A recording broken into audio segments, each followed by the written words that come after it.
So recently, Manchester United lost 2-0 to Newcastle.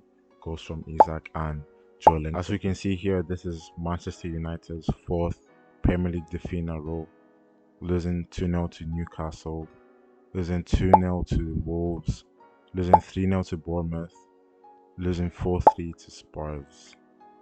And funny enough, their only win in the last 5 games has been against Manchester City in the Manchester Derby.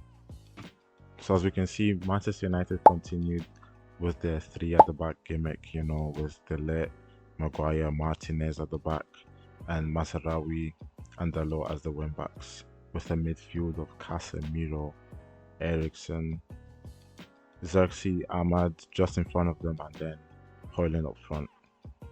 And with Newcastle, they have Dubravka carrying goals with Hall, Barn, Shaw, Trippier, Tonali, Grimanales, Joelinton, Gordon, Isaac up front, and Murphy. But what's significant about this defeat is the fact that Zirkzee was subbed off just after 33 minutes played. And so not only was Zirkzee subbed off after 33 minutes, which in itself is embarrassing enough, no player wants to be subbed off before halftime. But to make things even worse, this is how Old Trafford received him being subbed off at halftime. Not even halftime, just before halftime.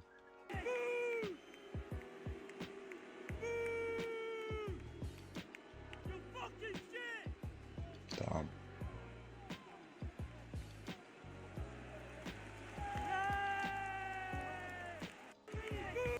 I think United fans switching up on him like this is kind of crazy, considering he's a new player, he's quite young, he just came in, and there's loads of players who have been worse recently these past few games. I feel like the Old Trafford took it out on him. He's been poor, yes, but he's still better than Højlund. In fact, I think he still even has more league goals than Højlund, so I don't see why he deserves this reception that he got. And I understand that Manchester United fans are frustrated. It's been a run of really bad results, but do I think Zirkzee deserved that reception out? You literally just killed his confidence. We see him walking off the park and then going literally straight. I've been coming here. So this is what Ruben Amorim had to say on Zirkzee, after subbing him off after 33 minutes. Ruben Amorim on Zirkzee. Josh is a really good lad. We will support him and keep going. It was really tough for me to do that, but I've spoken with Josh and it was important to express the message. We need Josh to go out for the team. But again, he's not the only one who needs to go out for the team. Bruno has been letting the team down so many times.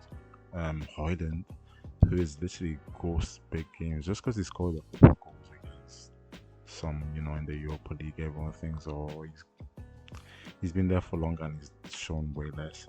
Who else has been literally poor?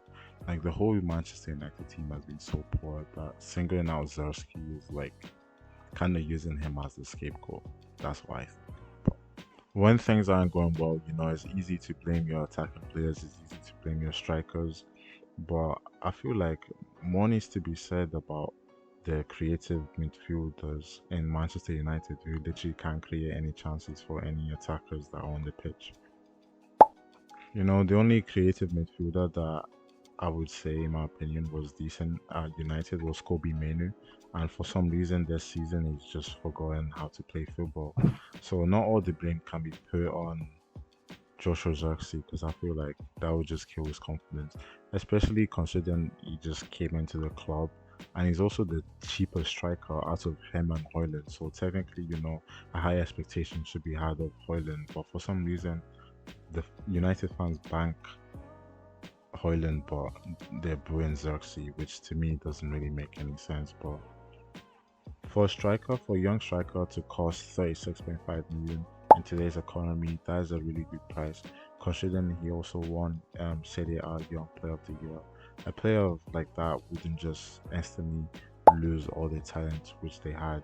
I don't think he's the problem at United. I think United is the problem. United have always been the problem for a lot of players who joined the club.